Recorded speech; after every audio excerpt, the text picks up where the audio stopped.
ప్రతిపక్ష నాయకులు మధుసూదనాచారి గారికి, గౌరవ మాజీ మంత్రివర్యులు, గౌరవ శాసనసభ్యులు, గౌరవ శాసన మండలి సభ్యులు, పార్లమెంట్ సభ్యులు, పార్టీ నాయకులు, కార్యకర్తలు, ఉద్యమకారులు, ఎంతోమంది న్యూట్రల్స్ కూడా ఈరోజు సంఘీభావాన్ని తెలియజేసిన ప్రతి ఒక్కరికి శిరస్సు వంచి కృతజ్ఞతలు తెలియజేస్తా ఉన్నాను.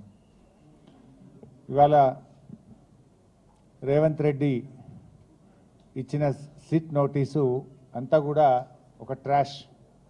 నిజంగా చెప్పాలంటే ఈరోజు ఉత్త సొల్లు, ఎటువంటి నిరాధారమైనటువంటి ఆరోపణలు, ఆధారం లేనటువంటి మాటలు, అడిగిందే అడుగుడు, సొల్లు పురాణం తప్ప ఏమీ లేదు. ఒక్క ఆధారం కూడా చూపలేదు. ఓ గంట అడుగుడు, గంట అడగంగానే పైకి వెళ్ళి ఫోన్లు వస్తాయి, బయటకు పోవుడు, గంట మాట్లాడుకొని మళ్ళీ వచ్చుడు, మళ్ళీ ఒక అర్ధగంటనో గంట అడగంగానే మళ్ళీ సైకిల్ వస్తాయి, బయటకు వెళ్ళి ఫోన్ అనగానే మళ్ళీ బయటకు పోవుడు.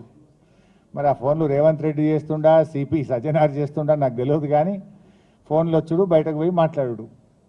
బయటకు పోయి ముగ్గురు పోతారు, ఇక ముగ్గురు అధికారులు కలిసి అడుగుతూ ఉండ్రి, ముగ్గురు బయటకు పోవుడు, గంట మాట్లాడుకొని వచ్చుడు, గంట అడుగుడు, అడిగిందే అడుగుడు తప్ప అందులో ఏమీ లేదు.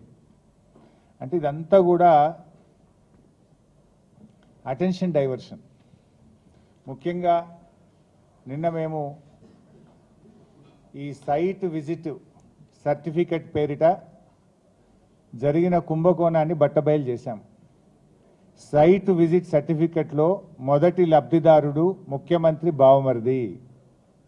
రేవంత్ రెడ్డి బావమరిది భాగోతాన్ని పొద్దుగాల బయట పెడితే సాయంత్రానికి నోటీసు పంపిండు నాకు. అంటే ఇదంతా డైవర్షన్ పాలిటిక్స్. మేమేమడిగినాము? సిట్టింగ్ జడ్జితో విచారణ జరపండి అన్నాం. రేవంత్ రెడ్డి నీకు ధైర్యం ఉంటే, నిజాయితీపరుడు అయితే, నువ్వు తప్పు చేయకపోతే తక్షణమే సుప్రీంకోర్టు, హైకోర్టు సిట్టింగ్ జడ్జితో విచారణకు ఆదేశించు. ఈ బొగ్గు కుంభకోణాల్లో జరిగిన అవినీతిని మొత్తం బట్టబయలు చేద్దాం. నువ్వు తప్పు చేయకపోతే, నువ్వు నిజాయితీపరుడు అయితే మేము అన్ని ఆధారాలు కూడా మీరు వేసిన సిట్టింగ్ జడ్జి గారికి అందించడానికి సిద్ధంగా ఉన్నాం. నువ్వు చీటికి మాటికి సిట్లు వేస్తున్నావు కదా, కమిషన్లు వేస్తున్నావు కదా. ఇవాళ మేము అన్ని ఆధారాలతో సూటిగా ఆరోపణ చేస్తున్నాం. నీ బావమరిదే మొదటి లబ్ధిదారుడు, నీ బావమరిదే ఈ రింగుకు మొత్తం కింగ్ పిన్ను, నీ బావమరిదే ఈ సింగరేణిలో 1000 కోట్ల కుంభకోణానికి తెరలేపిండు. నువ్వు అంత నిజాయితీపరుడు అయితే, తప్పు చేయకపోతే కమాన్ సిట్టింగ్ జడ్జితో విచారణకు ఆదేశించు, మేము రుజువు చేస్తాం. ధైర్యం ఉంటే ఆదేశించు. అంటే మీ భాగోతాలు బయటపడ్డాయి. ఇవాళ ముఖ్యమంత్రి గారు, బట్టి గారు, కోమటిరెడ్డి గారి మధ్య వాటాల పంపకం మొత్తం రోడ్డు మీదకి వచ్చింది, ప్రజల్లో పడ్డది. టెండర్ల మీ పోరాటం, టెండర్లు నాకని మీరు కొట్లాడుకునేదంతా ప్రజలకు అర్థమైంది. దాని నుంచి డైవర్ట్ చేయడానికే ఈ సిట్టు, ఈ లట్టు పొట్టు, ఏదో చిల్లర నోటీసుల కథ పెట్టినావు నువ్వు. సరే, మాకు చట్టం మీద గౌరవం ఉంది, తప్పకుండా గౌరవిస్తాం, ఎన్నిసార్లు పిలిచినా హాజరవుతాం. మాకు ఉద్యమాల నుంచి వచ్చిన కార్యకర్తలం మేము. కేసీఆర్ గారి నాయకత్వంలో రాటుదేలిన బీఆర్ఎస్ బిడ్డలం, తెలంగాణ ఉద్యమ కన్న బిడ్డలం. ఉద్యమాలు, పోరాటాలు మాకు కొత్త కాదు, అక్రమ కేసులు అంతకంటే కొత్త కాదు, అరెస్టులు అనేటివి మాకు కొత్త కాదు. ఆనాడైనా కేసీఆర్ గారి నాయకత్వంలో వందలాది కేసులు పెట్టిన నిజాయితీగా తెలంగాణ ప్రజల పక్షాన కేసీఆర్ గారి నాయకత్వంలో పోరాడినాం. జైళ్లలో పెట్టిన రెట్టించిన ఉత్సాహంతో తెలంగాణ కోసం పోరాడినాం. ఇలా మేము మీ కాంగ్రెస్ నాయకుల లెక్క సిట్ నోటీసులు రాగానే పారిపోయేటోళ్ళం కాదు. మీరు పిలిస్తే వచ్చినాం, బాజాప్తా వస్తాం. మీరు ఎన్ని ప్రశ్నలు అడిగినా సమాధానాలు చెప్తాం. ఈ అక్రమ కేసులు, ఎందుకంటే ఇవన్నీ ఇట్లాంటి అక్రమ కేసులు ఆనాడు సమైక్య రాష్ట్రంలో సమైక్యవాదులు మా మీద అనేక అక్రమ కేసులు పెట్టినారు. ఇన్ఫ్యాక్ట్ మీరిచ్చిన నోటీసులు మాకు దక్కిన గౌరవంగా భావిస్తాం. ఎందుకు ఈ మాట అంటున్నా అంటే, పొద్దుగాల నీ బామ్మర్ది భాగవతం బయట పెడితే సాయంత్రం నోటీస్ ఇచ్చినావు. ఇది రాష్ట్ర ప్రజలందరికీ అర్థమైపోయింది కదా. అంటే నువ్వు నీ భాగవతాన్ని బయటపడకుండా ప్రజల్లో పడకుండా అటెన్షన్ డైవర్షన్ కోసం నువ్వు నోటీస్ ఇచ్చినావు. ఈ మాత్రం రాష్ట్ర ప్రజలకు అర్థం కాదా? రాష్ట్ర ప్రజలు అన్ని విషయాలు గమనిస్తూ ఉన్నారు. ఇన్ఫ్యాక్ట్ నువ్వు ఒక ప్రైవేట్ కంప్లైంట్లో కోట్ల రూపాయల డబ్బు ఖర్చు పెట్టి సుప్రీంకోర్టు న్యాయవాదులను పెట్టి నన్ను అక్రమ కేసులో ఇరికించాలని ప్రయత్నం చేసినావు. హైకోర్టు కొట్టేసింది. నువ్వు సుప్రీంకోర్టుకు కూడా పోయినావు. సుప్రీంకోర్టు కూడా కొట్టేసింది. న్యాయం గెలిచింది, ధర్మం నిలిచింది. అయినా నువ్వు మళ్ళా ఇంకో కేసులు ఇరికిద్దాము అని మళ్ళొక సిట్టు పెట్టినావు. ఇప్పటికీ నువ్వు 6 గ్యారంటీలు ఎగబెట్టినావు. నువ్వు యనుమల రేవంత్ రెడ్డి కాదు, ఎగవేతల రేవంత్ రెడ్డి అంటే మానకొండూరు పోలీస్ స్టేషన్లో కేసు పెట్టినావు. రైతు రుణమాఫీ చేయలేదు, దేవుని మీద ప్రమాణం చేసి రైతుల్ని దేవుణ్ణి మోసం చేసినావు రేవంత్ రెడ్డి అంటే యాదగిరిగుట్టల కేసు పెట్టినావు. వరద బాధితుల్ని పరామర్శించడానికి పోతే ఖమ్మంలో రాళ్ల దాడి చేపించి ఖమ్మంలో కేసు పెట్టినావు. ఎవరో ట్వీట్ చేసిందని చెప్పి నా మీద హైదరాబాద్లో పోలీస్ స్టేషన్లో కేసు పెట్టించినావు.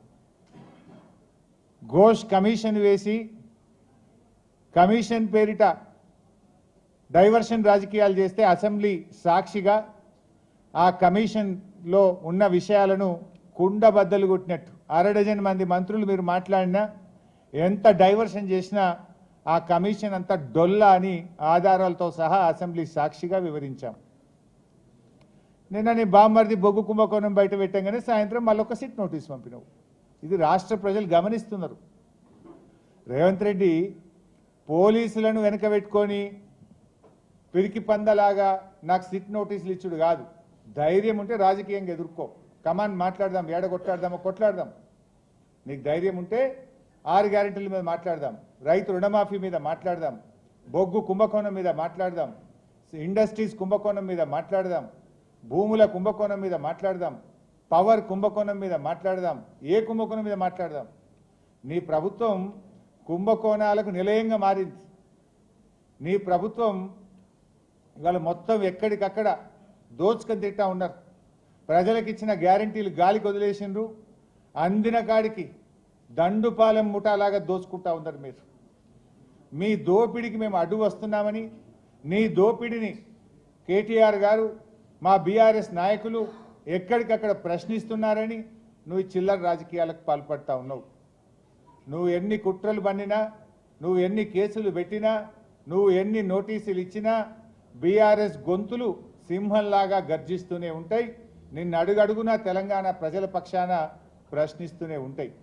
ఎక్కడ కూడా వెనకడుగు వేసే ప్రశ్నే లేదు. నువ్వు రేపు ప్రజాకోర్టులో సమాధానాలు చెప్పాలి. రేపు ప్రజలు నిన్ను తప్పకుండా ఇప్పటికే నీ మంత్రులను నీ ఎమ్మెల్యేలను ఎక్కడ పోతే అక్కడ నిలదీస్తున్నారు ప్రజలు. పోలీసులను అడ్డం పెట్టుకొని పారిపోతున్నారు నీ మంత్రులు నీ ఎమ్మెల్యేలను ప్రజలు నిలదీస్తూ ఉన్నారు. రోడ్డు కడ్డం కారు కడ్డం నిలబడి పట్టుకొని అడుగుతూ ఉంటే పోలీసులను పెట్టుకొని పారిపోతూ ఉన్నారు. రేపు ప్రజలు తిరగబడే రోజులు కూడా దగ్గరలో ఉన్నాయి. నువ్వు సిట్టు లట్టు పొట్టు ఎన్నన్నా వేసుకో, ఏమన్నా చేసుకో, మాకు న్యాయస్థానాల మీద గౌరవం ఉంది. నువ్వు ఎక్కడికి పిలిచినా వస్తా, ఎన్నిసార్లు పిలిచినా వస్తా, నిజాయితీగా సమాధానాలు చెప్తాం. మేము భయపడం. చట్టం మీద మాకు గౌరవం ఉంది. నీ చిల్లర రాజకీయాల మీదనే మాకు అసహ్యం ఉంది. వెగటు పుడతా ఉంది ప్రజలకు. నీ భాష, నీ మాటలు వింటా ఉంటే రోత పుడతా ఉంది ఇలా రాష్ట్ర ప్రజలకు.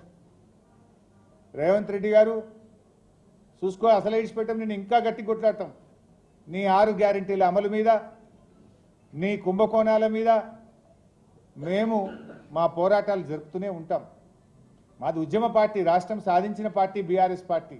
మేము కేసీఆర్ సృష్టించిన సైనికులం, కార్యకర్తలం. మాకు త్యాగాలు తెలుసు, మాకు పోరాటాలు తెలుసు.